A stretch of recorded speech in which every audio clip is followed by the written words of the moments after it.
कौन ब्रह्मा का पिता है, कौन विष्णु की मां, शंकर का दादा कौन है, हमको दे बता। ये जानने के लिए कृपया सुनिए। जगत गुरु तत्वदर्शी संत रामपाल जी महाराज के अमृत वचन सर्व पवित्र धर्मों के पवित्र शास्त्रों के आधार पर। विष्णु जी आप बेहोश पड़ा है, उसने आप पर ज्ञान नहीं, वो क्या गया सृष्टि बताओगा रचना। अब दिखाते हैं, देखो। ब्रह्मा जी ने कहा, बेटा मैं इस प्रश्न का क्या उत्तर दूं, यह प्रश्न बड़ा जटिल है महाभाग, तुम भगवान विष्णु से इसका समुचित समाधान पा सकते हो। फिर भी बताता है, क्या कहता, महामते इस संसार में कोई भी रागी पुरुष ऐसा नहीं जिसे यह रहस्य विदित हो।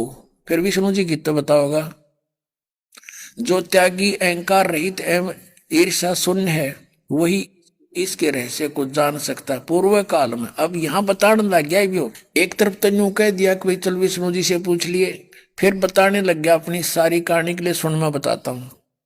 पूर्व काल में सर्वत्र जल ही जल था, सथावर जंगम जितने प्राणी हैं इनमें कोई भी नहीं थे।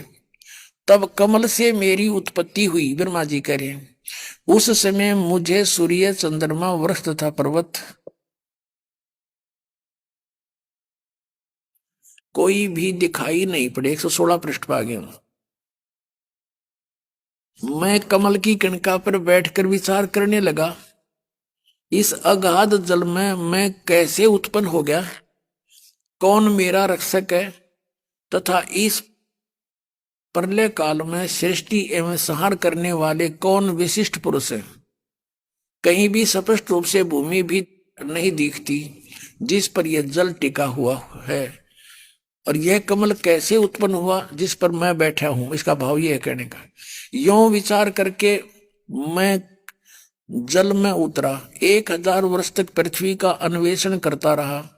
इस पर भी मुझे उस जल का कहीं और छोर नहीं मिला। इतने में आकाशवाणी हुई, तप करो तप करो।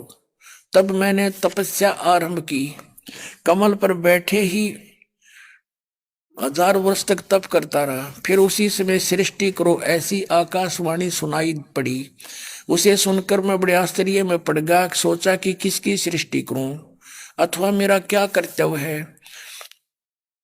उसी समय मधु और कैटब नाम के 2 भयंकर दानव सामने आ गए, राक्षस। वे उस महावरण में मुझसे युद्ध करने की इच्छा प्रकट करने लगे।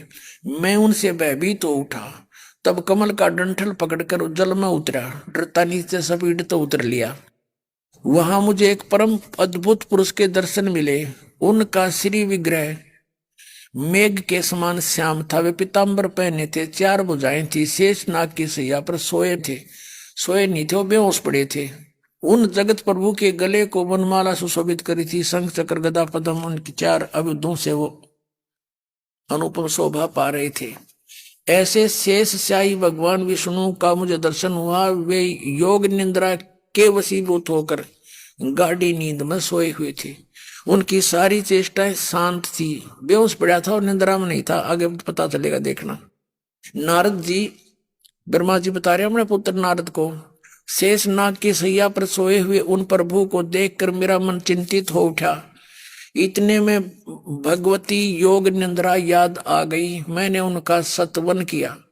तब वे कल्याणमयी भगवती श्री विष्णु के विग्रह से निकलकर, श्री विष्णु के शरीर से निकलकर अचिंत रूप धारण करके आकाश में विराजमान हो गई। दिव्य आभूषण उनकी छवि बढ़ा रहे थे।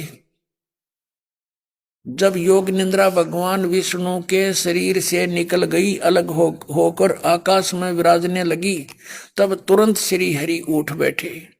अब सुनो, जानते हैं ये क्या है, इनका खेल क्या है काल का, दुर्गा का। इस काल भगवान ने दुर्गा से प्रतिज्ञा करवा रखी है कि मेरा भेद किसी को नहीं देगी, नहीं तो तेरी खैर नहीं। इन्होंने एक बहुत ऊपर, एक ब्रह्मांड के कंती टॉप मोस्ट प्लेस पे 3 स्थान बना रखे, न्यारे न्यारे। एक रजोगुण प्रधान क्षेत्र, एक तमोगुण प्रधान क्षेत्र, एक सतोगुण प्रधान क्षेत्र। जैसे एक मकान में 3 कक्ष हो, 3 कमरे हों, और एक कमरे में अश्लील चित्र लगे हों, दूसरे में साधु संत फकीरों के चित्र लगे हों, और तीसरे में सूरवीरों के यानी देशभक्तों के चित्र लगे हों।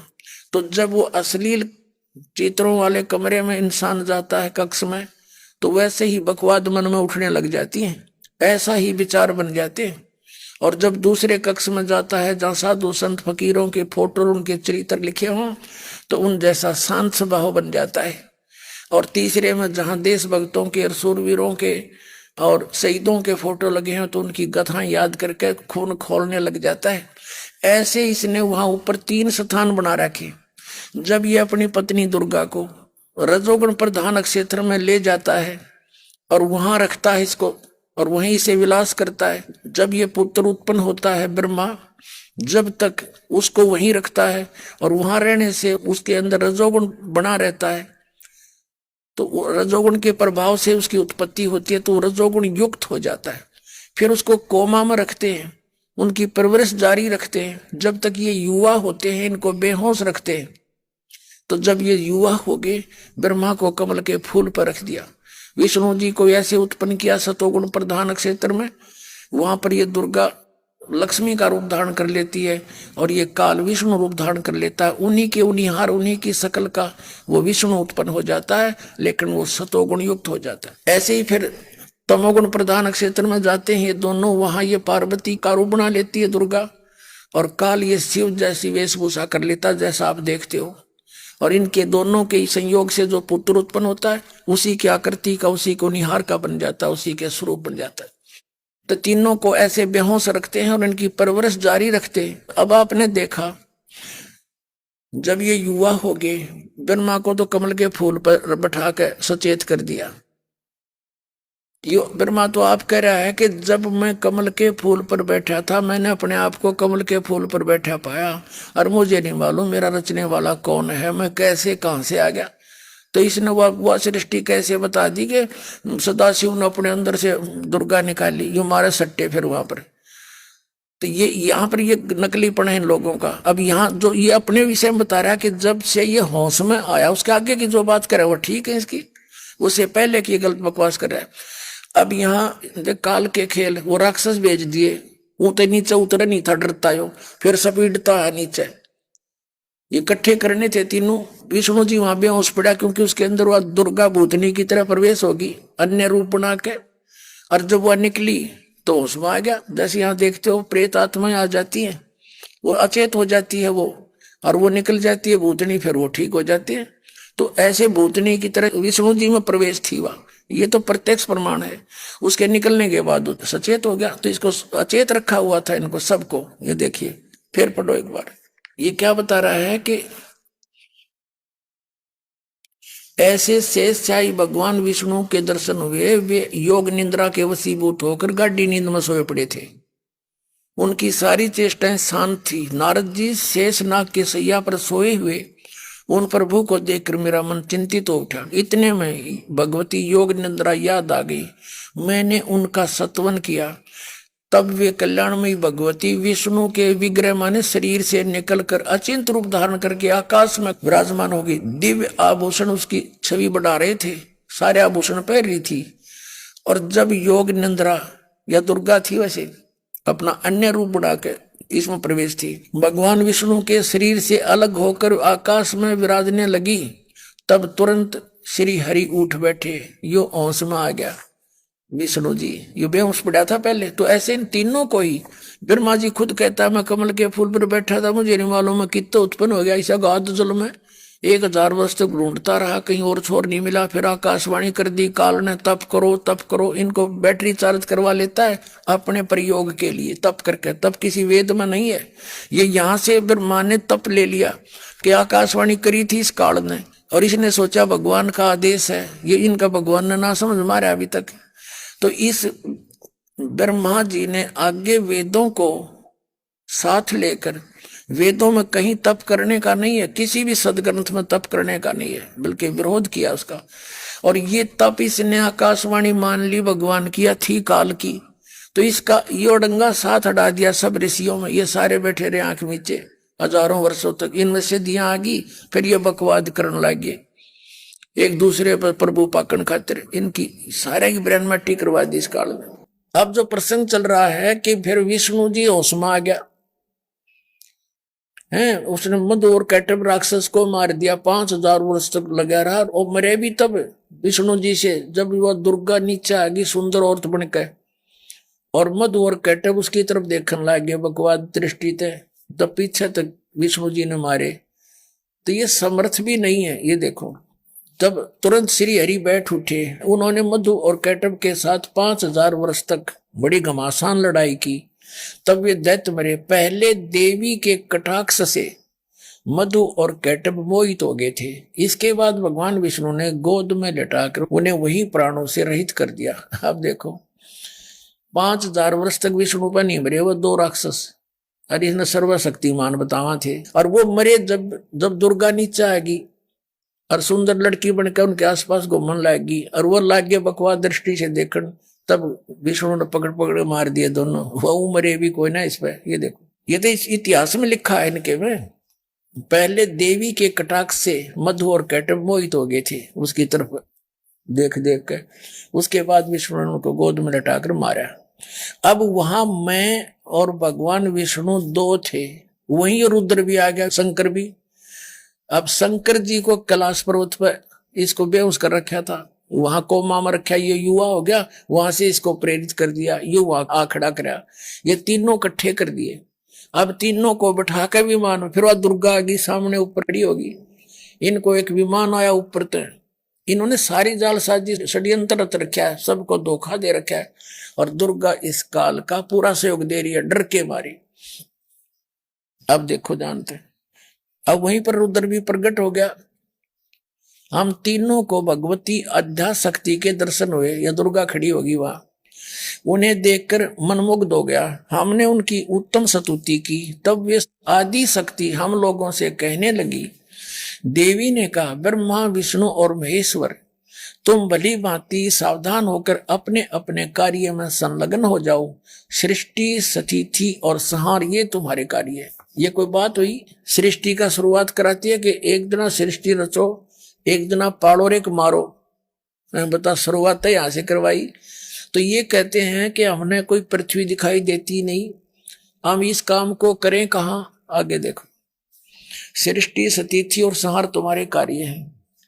ब्रह्मा जी कहते हैं, भगवती अध्याशक्ति की यह वाणी बड़ी मधुर, सुंदर एवं सुखप्रद थी। हमने वह स्पष्ट सुनी। हम लोगों ने कहा, माता, हम किस प्रकार इन प्रजाओं के सर्जन आदि कार्य करने में सफल हों। विस्तृत भूमि का अभाव है, सभी स्थान जल मगन है। हमारी बात सुनकर उन कल्याण स्वरूपिणी भगवती का मुखमंडल मुस्कान से भर गया। इतने में एक सुंदर विमान आकाश से उतरा, काल ने भेज दिया वो विमान। तब उन देवी ने हमें आज्ञा दी, देवताओं निर्भय होकर इच्छा पूर्वक इस विमान में प्रवेश कर जाओ। ब्रह्मा विष्णु और रुद्र, आज मैं तुम्हें एक अद्भुत दृश्य दिखलाती हूं।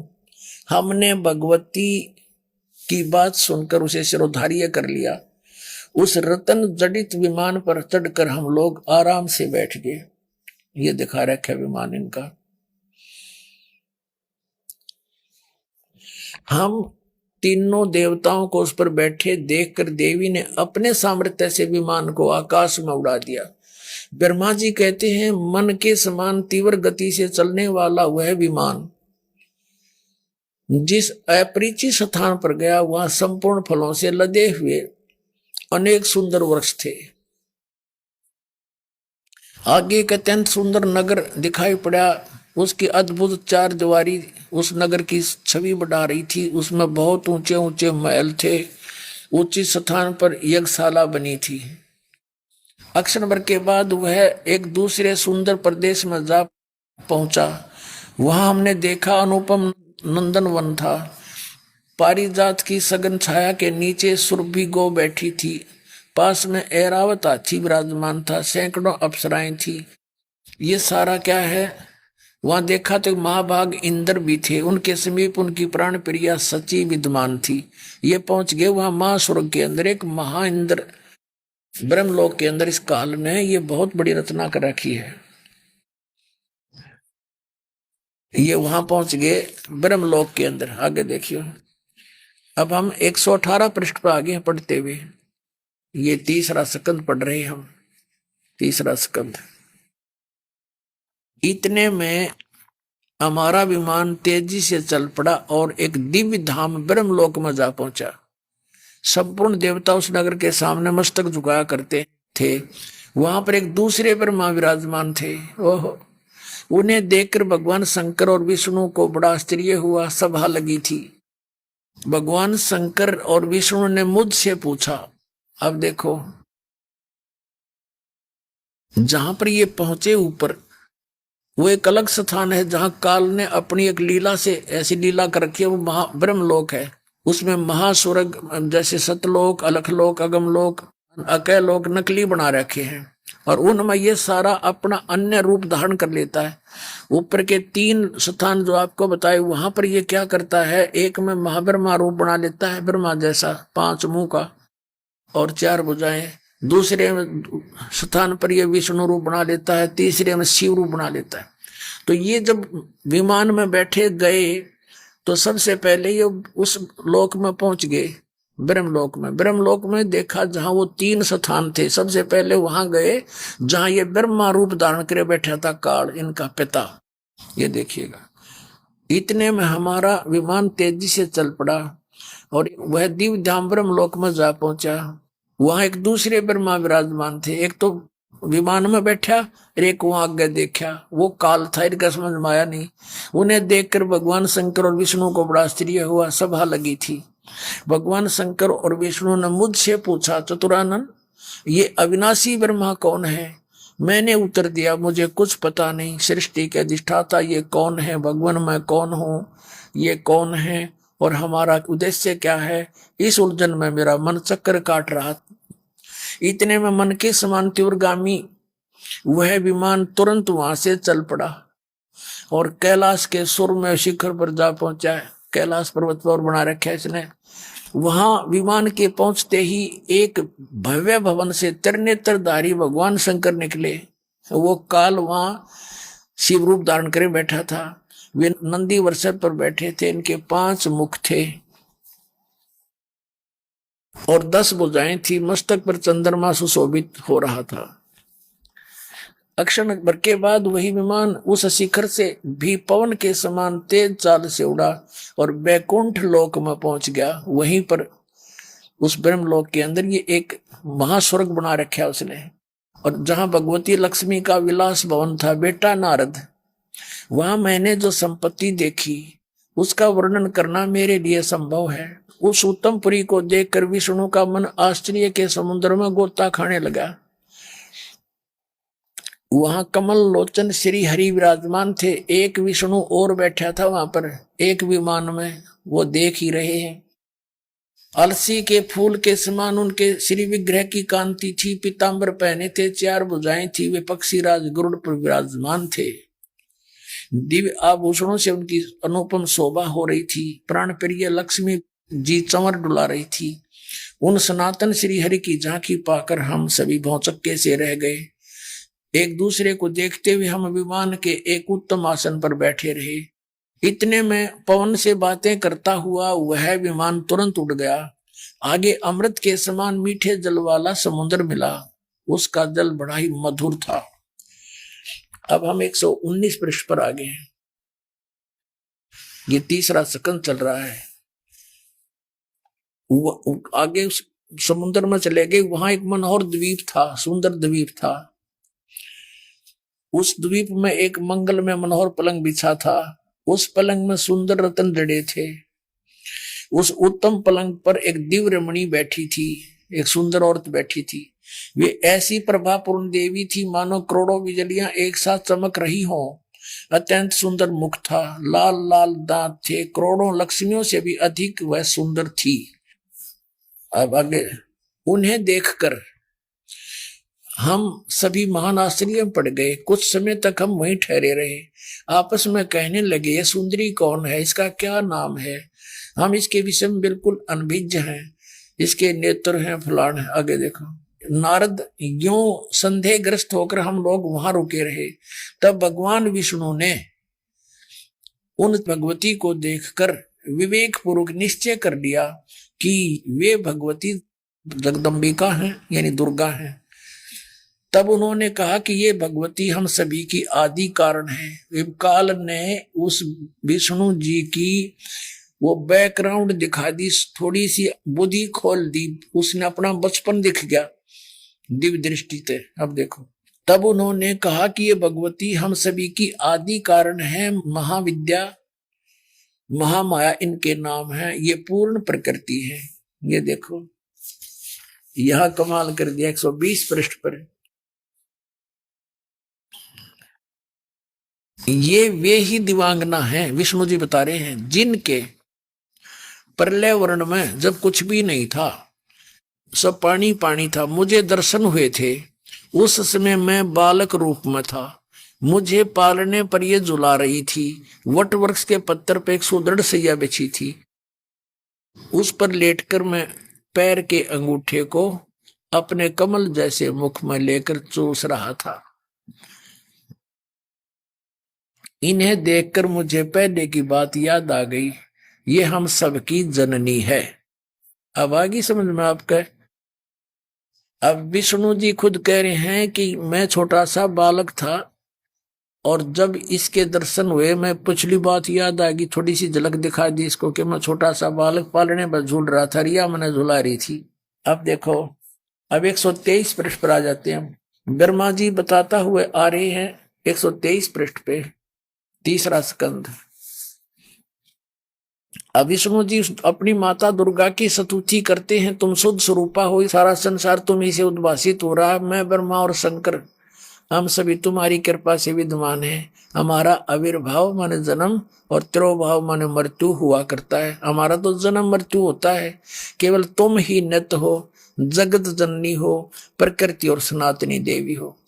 एक तो प्रकृति दुर्गा को कहते हैं और ब्रह्मा विष्णु महेश नासवान है। ये दो कंसेप्ट तो यहां तक क्लियर हो गए। आगे देखो, भगवान शंकर बोले, देवी यदि माँ बाग विष्णु तुम्ही से प्रकट हुए हैं तो उनके बाद उत्पन्न होने वाले ब्रह्मा भी तुम्हारे बालक हुए। फिर मैं तमोगुणी लीला करने वाला शंकर क्या तुम्हारी संतान नहीं हुआ?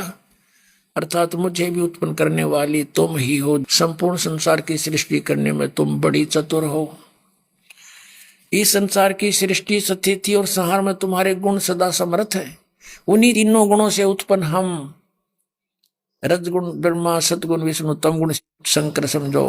ब्रह्मा विष्णु एवं शंकर नियमानुसार कार्य में तत्पर रहते हैं। अब पुण्यात्माओं, परमात्मा ने सिंपल वे से बोला था, धर्मदास ये जग बोराना, कोई न जाने ये पद निर्वाणा। यही कारण मैं कथा पसारा, जग से कहिए वो राम ने आरा। अब मैं तुमसे कहूं चताई, त्रिदेवन की उत्पत्ति भाई।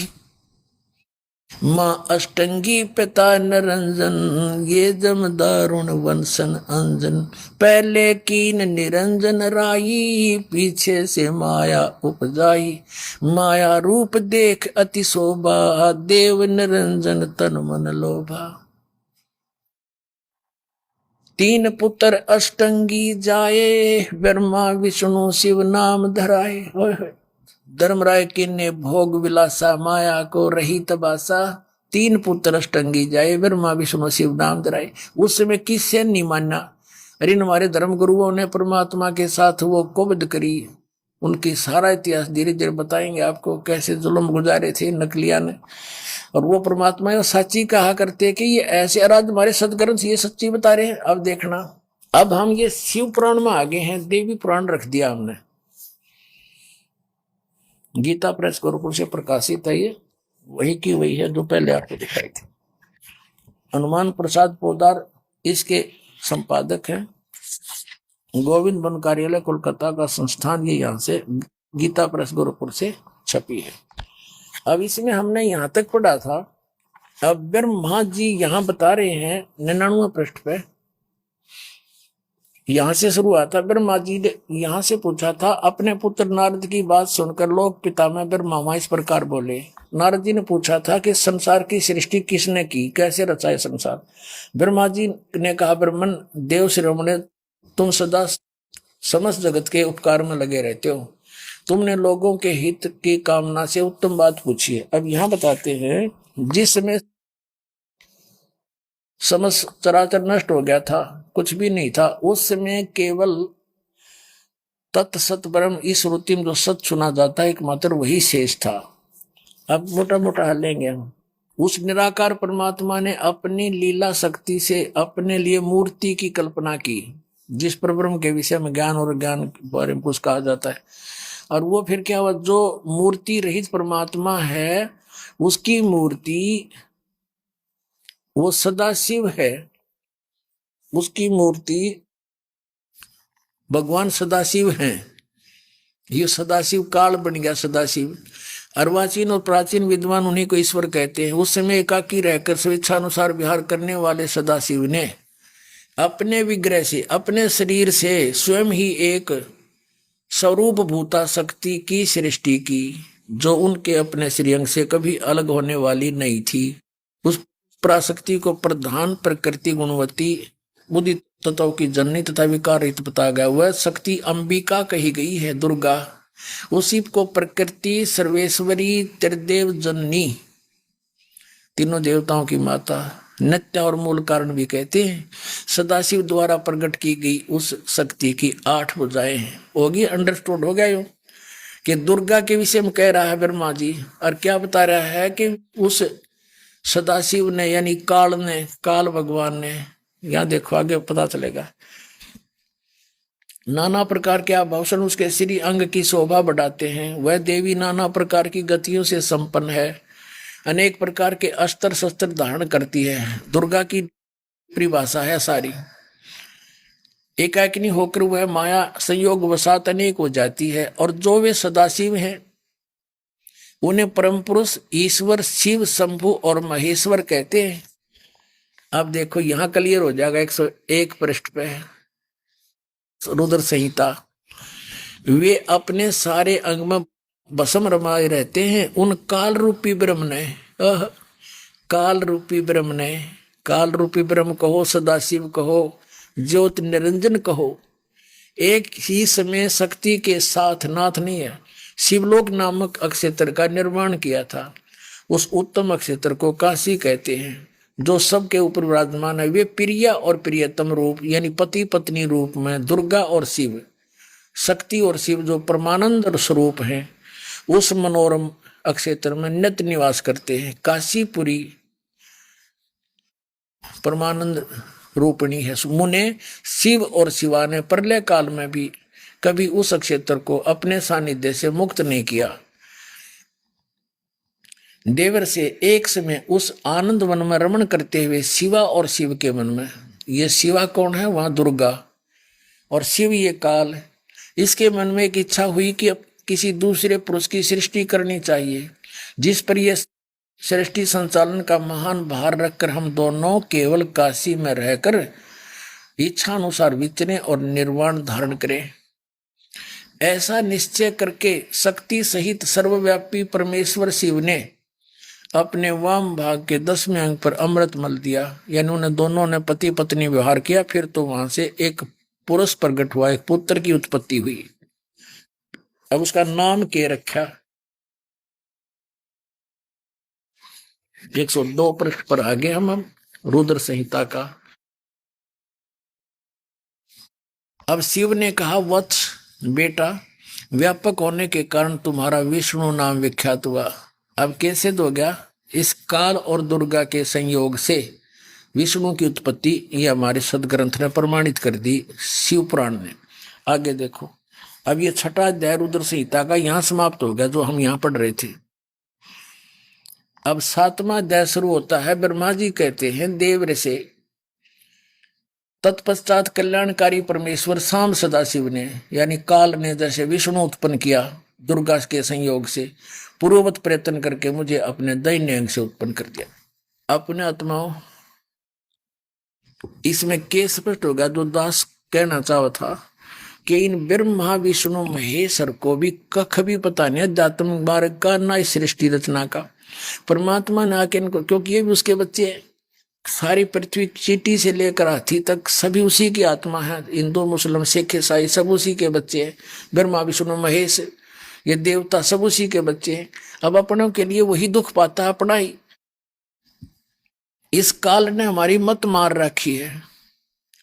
अब ब्रह्मा को मालिक मिले, एक बार तो मान गया, फिर भी काल के प्रभाव से एकदम नाट गया।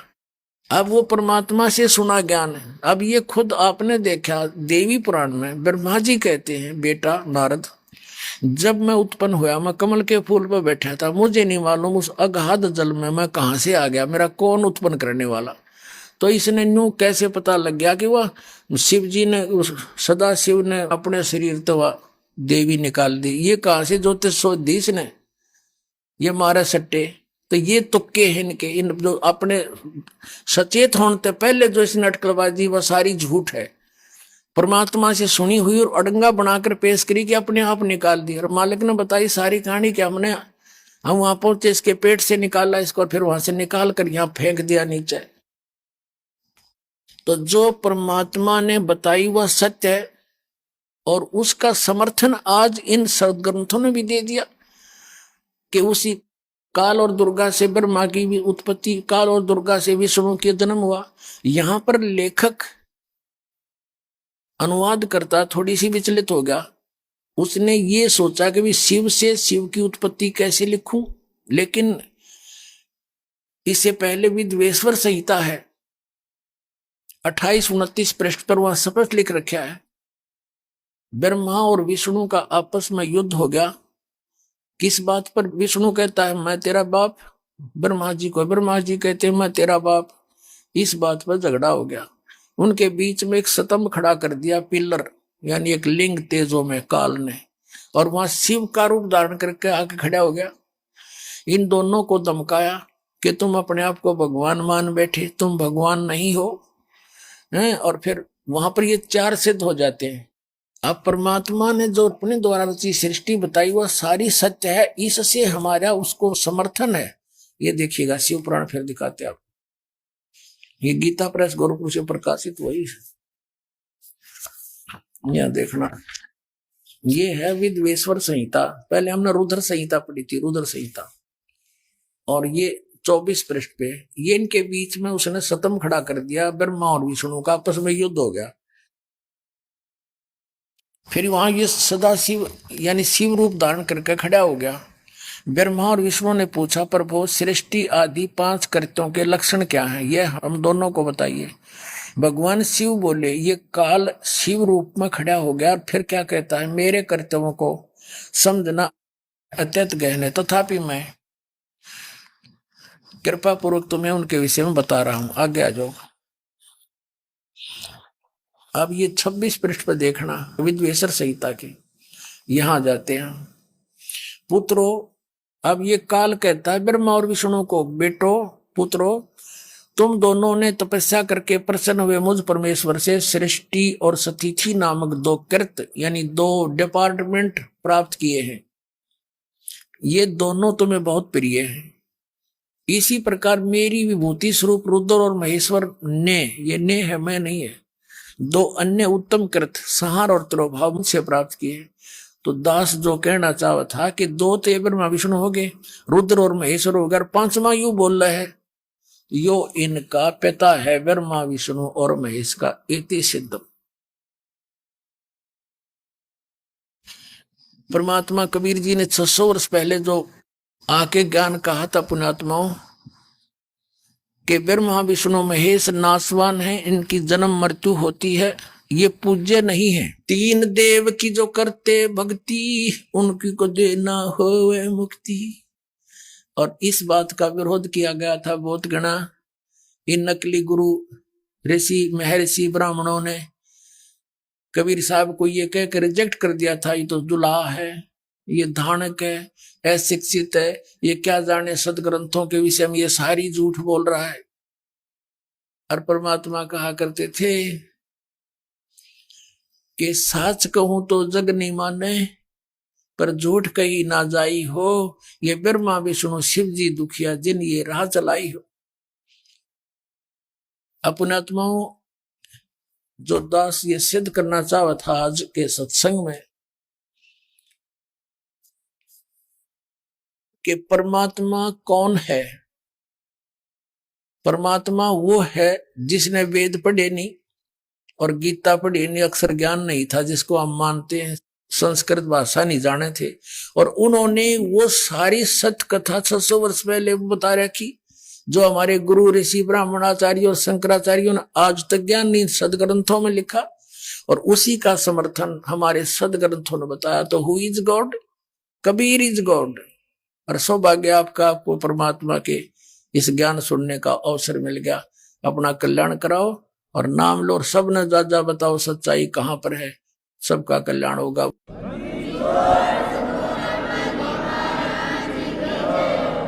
सर्व सृष्टि रचनहार कुल मालिक कबीर परमेश्वर जी की असीम कृपा से आप सभी पुण्यात्मा सत्संग में उपस्थित हो पाई। आप जी को सत्संग उपलब्ध हुआ, आपका बड़ा सौभाग्य है। परमात्मा ने, कबीर परमेश्वर जी ने यथार्थ ज्ञान स्वयं ही आकर के हमें प्रदान किया है। सच्चिदानंद घन ब्रह्म की वाणी में, कबीर वाणी में। परमात्मा के अतिरिक्त अन्य जितने भी यहाँ के, जिनको हम भगवान कहा करते थे, ये सभी जीव संज्ञा में हैं। और जीव को अपने सतर का ही ज्ञान होता है। परमात्मा को सर्वज्ञ कहा जाता है। उस परमेश्वर ने आके बताया है, कबीर सत्संग की आधी घड़ी और तप के वर्ष 1000 तो भी बराबर है नहीं, कहे कबीर विचार। अब परमेश्वर ने अपने ऊपर ही सब उदाहरण देकर के हमें समझाने की चेष्टा की है। कबीर राम बुलावा भेजिया, दिया कबीरा रोए, जो सुख है संत के संग में, वो बैकुंठ में ना होए। मात पिता मिल जाएंगे 184 माह, सतगुरु सेवा और बंदगी या फिर मिलन की ना। पुण्यात्माओं, जिस लोक में आप रह रहे हो, ये लोक रहने का नहीं है। ये तो ऐसा है जैसे हम विवश होकर के कोई जेल में रह रहे हो। परमात्मा ने बताया है, एक पुन्नी एक पापी आया, एक है सोम दलेल रे, गरीब दास सतपुरुष भजन बिन, सब ही जम की जेल रे। आदरणीय गरीबदास साहिब जी को परमात्मा आकर मिले थे। उनको फिर सचखंड लेकर गए थे, सतलोक में, जहां परमात्मा रहते हैं और जहां हम पहले रहा करते थे। हम वहां गलती करके यहां काल की जेल में फंस गए। क्या बताया है कि एक पुन्नी एक पापी आया, एक है सूम दलेल रे, गरीब दास सतपुरुष भजन बिन, ये सब ही काल की जेल रे। जब तक हमें सतगुरु नहीं मिलते, सत्संग उपलब्ध नहीं होगा। और जब तक हमें सत्संग नहीं मिलेगा तो हमें ज्ञान नहीं होगा। जब तक हमें सत्संग नहीं मिला था तो हमने स्वर्ग तक को ही अंतिम सुख में प्लेस मान रखा था, सुख में स्थान मान रखा था। नरक की इच्छा कोई नहीं करता। किसी की मृत्यु हो जाती है तो कहते हैं स्वर्गवासी हो गया, कोई नहीं कहता नरकवासी हो गया। जबकि परमात्मा के विधान में दोनों ही वास करने पड़ते हैं प्राणी को, जब तक वो सत्य पुरुष की भक्ति नहीं करता। और सत्य पुरुष की भक्ति का ज्ञान आज तक संत महापुरुषों को छोड़कर, या परमात्मा ने तो बताया ही था करके, अन्य किसी को नहीं है। वर्तमान में इस दास के अतिरिक्त इस विश्व में सतपुरुष की भक्ति का किसी को ज्ञान नहीं है। सतलोक जाने के उन 3 मंत्रों का किसी को ज्ञान नहीं है। तो उन मंत्रों के बिना मोक्ष नहीं हो सकता, और वो मंत्र जिसके पास नहीं है तो वो मोक्ष प्राप्ति नहीं कर सकते। तो क्या बताए हैं, जब तक सत साधना नहीं मिलती, यहां किए हुए पुण्य के आधार से प्राणी स्वर्ग चले जाते हैं। वो स्वर्ग क्या है? स्वर्ग एक होटल समझो, रेस्टोरेंट। रेस्टोरेंट में वही प्रवेश कर सकता है जिसकी जेब मोटी हो, जिसके पास 10-5 हजार रुपए हो, और वहां जाकर वही मौज मस्ती मना सकता है, क्योंकि वहां सब खर्चा उसकी जेब से ही होगा, लेकिन सुविधा सारी मिल जाएंगी। घंटी बजाते ही सेवादार आएगा, वांछित वस्तु जो वहां उपलब्ध होगी वो आपको प्राप्त कराएगा, और जेब आपकी ही ढीली होती चली जाएगी, यानी पैसा आपका खर्च होगा। ऐसे ही जो स्वर्ग में चले जाते हैं वो अपने पुण्यों की गठड़ी ले जाते हैं, वो परस भर के ले जाते हैं पुण्यों का, और वहां सारा खाली करके फिर वापस मुंह लटका के कंगाल हो करके आ जाते हैं। उसके उपरांत यहाँ का नियम है, जैसे कर्म करेगा वैसा ही फल मिलेगा। दोनों ही भोगने पड़ते हैं प्राणी को। उसके पश्चात फिर नरक में जाएगा, नरक में अपने पुण्यों का दंड भोगेगा। उसके उपरांत फिर यही पृथ्वी पर आएगा। कुछ ऐसे संस्कार हैं जो उसने पशु योनि, पक्षी योनि, यानी 84 लाख योनियों में इनके शरीरों में ही कष्ट उठाकर वो खत्म करने पड़ेंगे। उसके पश्चात फिर कभी टर्न वाइज नंबर आवेगा मनुष्य जीवन का। मनुष्य जीवन के अंदर फिर हमारी ये बकवाद फिर शुरू हो जाती है जो अब हम कर रहे हैं। तो इसके विषय में बताया कि ये अरहट का कुआ लोई, रहट का कुआ, नीचे से पानी भरा जैसे रहट। अब तो नहीं देखा होगा बच्चों ने, हमारे समय में भी एकाधा रहट कहीं कहीं पर विद्यमान था। एक कुआ होता था कच्चा, उस कुएं के ऊपर एक ऐसे स्पोर्ट दी जाती थी बल्ली की, लकड़ी की, और उनमें एक पुली बांध दी जाती थी, पुली, और उस पुली के ऊपर एक चैन लगा दी जाती थी। उस चैन के ऊपर बाल्टियां वेल्ड कर दी जाती थी। उसको समझने के लिए ये चित्र देखिएगा, क्योंकि आध्यात्मिक ज्ञान को समझने के लिए हमें सभी इन प्रमाणों की आवश्यकता है। ये देखिएगा, इस चित्र से आसानी से आप समझ सकोगे। ये समझो एक कुआं है, इसमें यहां तक जल भरा हुआ है। ये एक लकड़ की पुली बनी हुई है, इसके ऊपर ये चैन लगी हुई है, ये चैन लगी हुई है बेल्ट, और इसके ऊपर ये बाल्टियां फिट कर रखी हैं, वेल्ड कर रखी है। और इसके आगे चल के एक रोटेट करने का एक लकड़ सा होता था, पाइट बोल रहे हैं उसने, लंबी, उसको बैलों से चलाया जाता। ये पुली घूमती थी ऐसे। तो ये पुली घूमती है तो चैन पे लगी हुई बाल्टियां नीचे से पानी भर के लाती हैं, और ऊपर आकर यहाँ खाली हो रही हैं। पानी इधर खेतों में चला जाता है। ये सिंचाई के लिए प्रयोग किया जाता था अरहट। तो नीचे से भर के लाए, ऊपर खाली होगी, फिर नीचे आई खाली, फिर भर लिया, फिर खाली, फिर भर लिया, फिर खाली। ये रहट का कुआ लोई, अरियागढ़ बन जाए है सब कोई। कीड़ी कुंजर और अवतारा, ये कीड़ी चीटी और कुंजर हाथी, और ये अवतार महेश बर, विष्णु बर, मांझी, कहते हैं इनकी भी जन्म मृत्यु होती है। ये भी नरक और स्वर्ग दोनों को भोगते हैं, फिर इस 84 लाख योनियों में आ जाते हैं। ये अरहट का कुआ लोई, यानी जन्म मृत्यु व्यवहार जो है, नीचे आए, जहां मनुष्य का जन्म हुआ, पुण्य पाप इकट्ठे करे, ऊपर पहुंच गए, पुण्य स्वर्ग में खाली कर दिए, पाप नरक में, फिर खाली होकर वापस आए। फिर यहाँ पाप तो स्वयं हो जाते हैं और कुछ पुण्य भी स्वयं हो जाते हैं। जैसे खाना खा रहे हो, स्वाभाविक टूक फेंक दिया कुत्ते को, चींटियों को। जैसे आप आटा बनाते हो, कुछ रोटी कुछ आटा नीचे गिर गया, उसको बुहार दिया, चींटियों के मुंह पड़ गया। इस तरह का भी आपको स्वयं पुण्य भी हो रहे हैं और पाप घने होते हैं।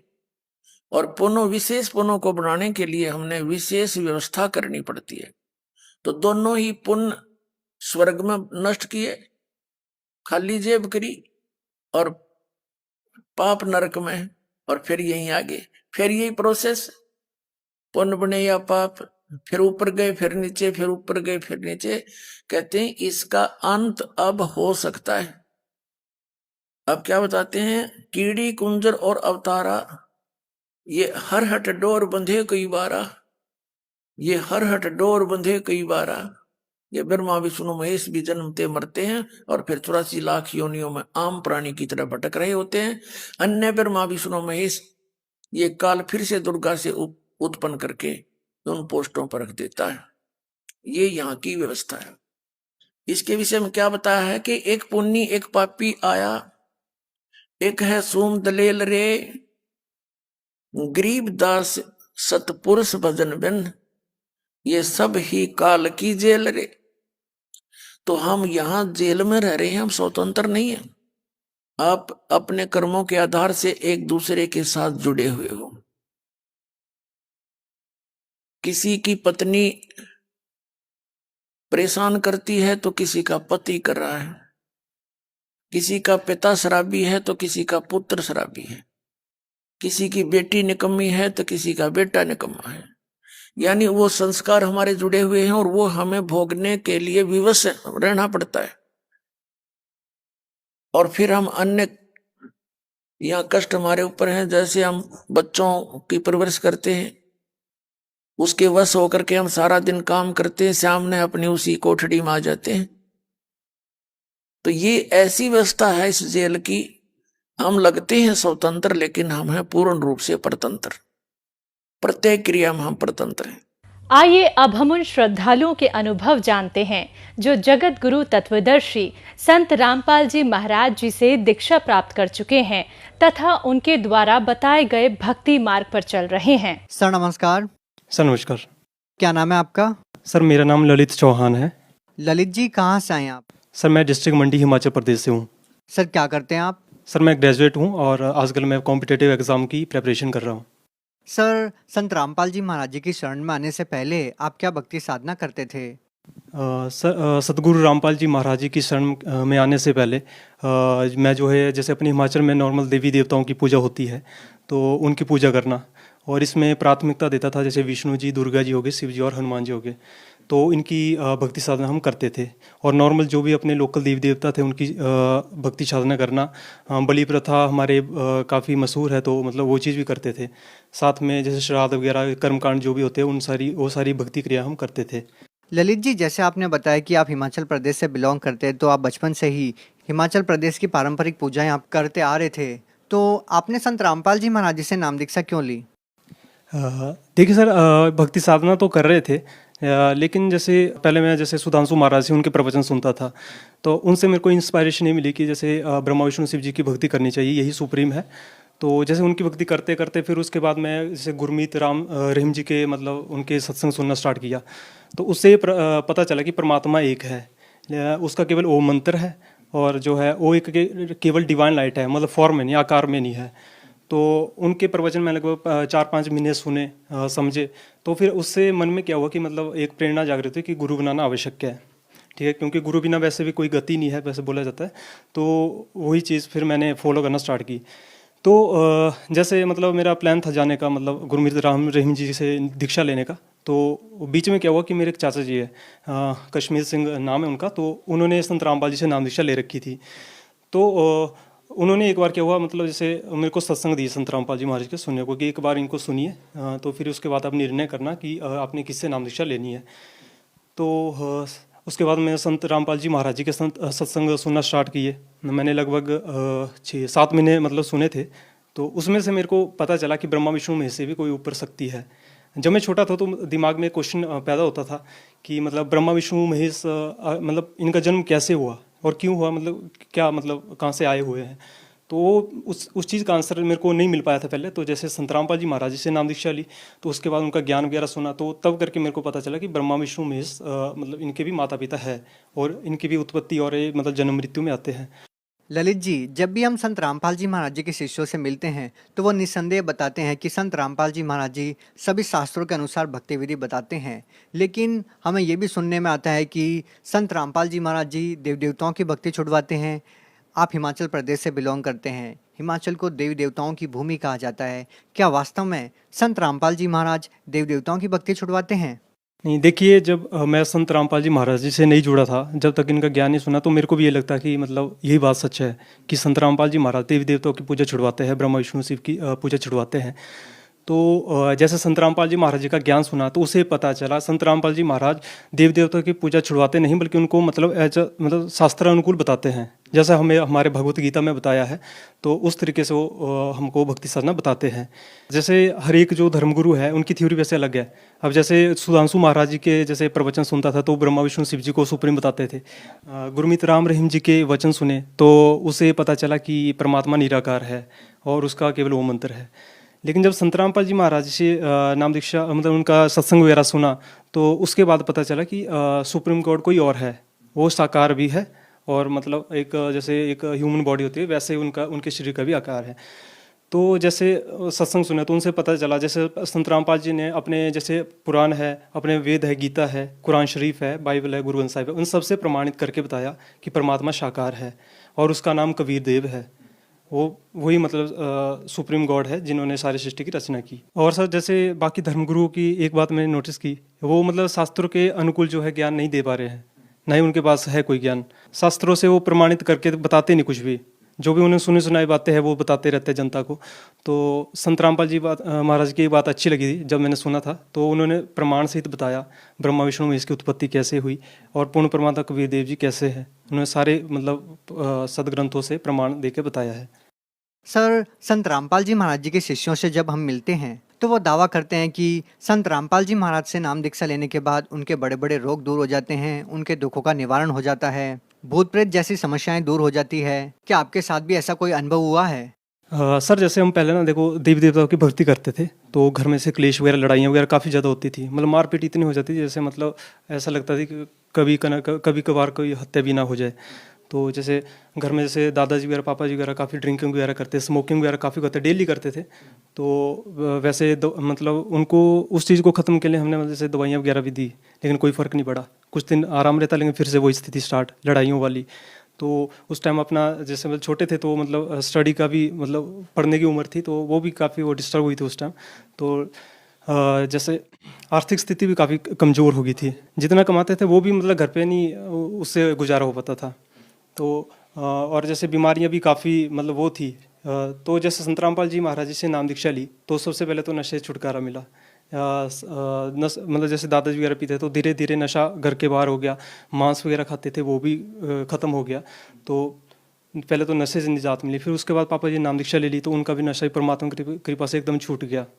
वैसे आपने कई ऐसे संस्थान देखे हुए जो नशा मुक्ति केंद्र है, तो वैसे वहाँ पे भी उतनी जल्दी फर्क नहीं पड़ता, लेकिन संत रामपाल जी महाराज के पास वो वचन शक्ति है जिससे कि मतलब हर एक किसी का कोई भी नशा हो, कितना बड़ा स्मोकर क्यों ना हो, वो सारा कुछ उससे निजात मिल सकती है। आर्थिक स्थिति थी वो भी सर कमज़ोर थी, लेकिन संत रामपाल जी महाराज जी जुड़ने के बाद जो है एक पापा जी के प्राइवेट कंपनी में, एफकॉन कंपनी में उनको जॉब वगैरह लगी। और जैसे मंदिर वगैरह में जाते थे तो वहाँ पे बताते थे कि ऐसे भूत प्रेत की समस्या आपके घर पे है, तब करके आपके घर में लड़ाई होती है, तो आप ये करवा लो वो करवा लो। तो वो सारी चीज़ें करवाई, लेकिन उससे कोई फ़र्क नहीं पड़ा। तो जैसे सतगुरु रामपाल जी महाराज से नाम दीक्षा ली तो चीज़ें सारी कंट्रोल में आ गई सारी। इस समय परमात्मा की कृपा से घर में सुख शांति है। सर, संत रामपाल जी महाराज जी ये भी कहते हैं कि जो 3 ताप की समस्याएं हैं, 3 ताप के जो पाप कर्म हैं, वो केवल कबीर परमात्मा ही काट सकते हैं। और जो हम अन्य संतों से सुनते आए हैं कि पाप कर्म तो भोगने से ही समाप्त होते हैं, तो इसके बारे में आप क्या कहना चाहेंगे? देखिए, पहले बात करता हूँ जो भी अन्य धर्मगुरु है उनकी थ्योरी यही है कि मतलब जो हमें हमारे कर्म है, जो तीन ताप का कष्ट है वो हमें भोगना ही पड़ेगा। लेकिन आज तक हमें ये ज्ञान नहीं था कि पूर्ण परमात्मा है कौन, और हमें पूर्ण संत की भी पहचान का नहीं पता था। तो जैसे संत रामपाल जी महाराज जी जो एक पूर्ण संत है इस धरती पर इस वर्तमान समय में, तो उन जो हमें भक्ति साधना बताते हैं वो पूर्ण परमात्मा की बताते हैं। पूर्ण परमात्मा कबीर साहब जी की बताते हैं। तो जिससे क्या होता है, हमारे वेद भी इसकी गवाही देते हैं कि जब आप पूर्ण संत के माध्यम से पूर्ण परमात्मा की भक्ति करते हो तो उसके आपके तीनों ताप, आपके जो भी पाप है सारे नाश हो जाते हैं। तो आज वो संत रामपाल जी महाराज हमें मंत्र दे रहे हैं और उनकी कृपा से हमारे जो पाप जो है नष्ट हो रहा है। और सर जैसे संत रामपाल जी महाराज जी ने श्रीमद् देवी भागवत से भी प्रमाणित करके बताया है कि जो ब्रह्मा विष्णु शिव जी है वो खुद जन्म मृत्यु के चक्र में है और ये हमारे पाप जो है नाश नहीं कर सकते। और वो भी खुद बोलते हैं कि हम सिर्फ कर्मानुसार किसी मतलब कार्य करते हैं, कर्मानुसार ही किसी को दे सकते हैं, उससे ना कम कर सकते ना ज़्यादा कर सकते। तो आज संत रामपाल जी महाराज जी ने बात बताई कि पूर्ण परमात्मा केवल कबीर साहब है और वही केवल हमारे जो है पापों को नष्ट कर सकते हैं। यही कारण है सर अपने जैसे मतलब शास्त्रानुकूल साधना करने से हमारे हिमाचल प्रदेश में भी भूतों की समस्या काफ़ी है, नशे की समस्या काफ़ी है, पूरा यूथ जो है पूरा मतलब इस टाइम बिगड़ चुका है मैक्सिमम। तो ये चीज़ें हैं जो संत रामपाल जी महाराज जी के ज्ञान से अब दूर होंगी। सर, संत रामपाल जी महाराज जी से आपने नाम दीक्षा ली है, तो हम आपसे ये जानना चाहेंगे एज ए यूथ आप अपने जीवन में क्या बदलाव पाते हैं? सर देखो, आज मैं अगर संत रामपाल जी महाराज जी की शरण में ना होता तो जैसे आज की जो मतलब जनरेशन है, आज का यूथ जो है काफ़ी ज़्यादा नशे में है, ठीक है, काफ़ी ज़्यादा बुराइयाँ करते हैं। तो आज संत रामपाल जी महाराज जी की कृपा से वो चीज़ सारी दूर होगी, ठीक है, नशे से दूर रहा। नशे को मतलब आज संत रामपाल जी बताते हैं कि नशे को हाथ तक नहीं लगाना है, किसको देना तक नहीं, क्योंकि इसमें पाप ज़्यादा काफ़ी ज़्यादा है पाप। तो वो चीज़ आज संत रामपाल जी महाराज जी ने बताई है। और जैसे दूसरी बात, जैसे आज हम फिल्में वगैरह देखते तो हम अपना टाइम वेस्ट कर रहे हैं। एक जो है यूथ की जो मेंटलिटी क्या है, मतलब एकदम मतलब वल्गैरिटी जो है एक जो फिल्में है वो फैला रही है समाज में। तो वो चीज़ संत रामपाल जी महाराज जी दूर कर रहे हैं। एक सच्चे जो अगर समाज सुधारक की बात करें तो एक संत रामपाल जी महाराज जी है, एक पूर्ण संत भी संत रामपाल जी महाराज जी है। और सर जैसे आप देखेंगे जो पहले की 20 साल पहले की जो फिल्में होती थी तो उसमें मतलब देखने को कुछ अलग मिलता था, एक आपसी प्रेम, मतलब एक समाज को एक अच्छी दिशा मिलती थी। लेकिन अब की जो फिल्म है आप देखेंगे तो उसमें लड़ाइयाँ वगैरह, यूथ क्या सीखे वही चीज़ सीखेगा, ठीक है, स्मोकिंग वगैरह या फिर मतलब ईवटीजिंग वाली जो मतलब समस्या है वो मतलब यूथ में ज़्यादा फैली हुई है। तो आज संत रामपाल जी महाराज जी की कृपा से मैं इस चीज़ को मतलब उनका भी शुक्रिया करता हूँ, परमात्मा का शुक्रिया करता हूँ कि इन चीज़ों से दूर किया, क्योंकि ये आज के यूथ में काफ़ी ज़्यादा फैल चुकी है। तो ये यूथ से भी यही रिक्वेस्ट होगी कि आप संत रामपाल जी महाराज जी के ज्ञान को आधार बना के एक बार उनका सत्संग अवश्य सुनिए। सर, आप भगत समाज को क्या संदेश देना चाहते हैं? भक्त समाज से ये प्रार्थना है, जो आज की जनरेशन जैसे गवर्नमेंट टेस्ट वगैरह की काफ़ी जो है मतलब यूथ जो तैयारी कर रहा है, तो उनसे ये रिक्वेस्ट है कि देखो 2 टाइम की रोटी का सवाल है, ठीक है। तो जैसे हम भगवान की भक्ति को भी साथ लेकर हम चलते हैं तो इससे वो समस्या भी दूर हो जाएगी।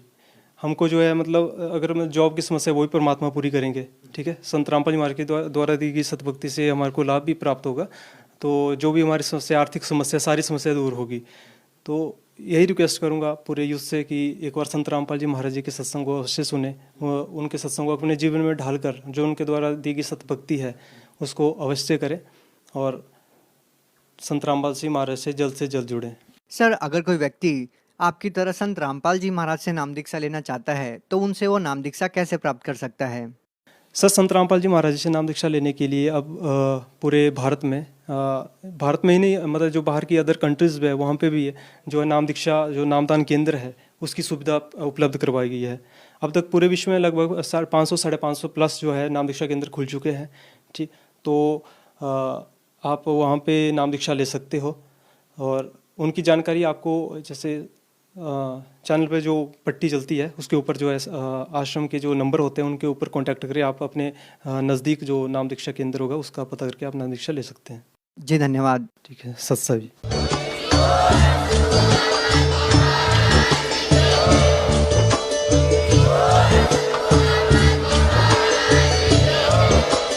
आप सुन रहे थे जगत गुरु तत्वदर्शी संत रामपाल जी महाराज जी के मंगल प्रवचन। अधिक जानकारी के लिए विजिट कीजिए हमारी वेबसाइट www.jagatgururampalji.org। संत रामपाल जी महाराज जी के शुभ आशीर्वाद से पूरे विश्व भर में 500 से भी ज्यादा नाम दीक्षा केंद्र हैं, जिन पर संत रामपाल जी महाराज जी द्वारा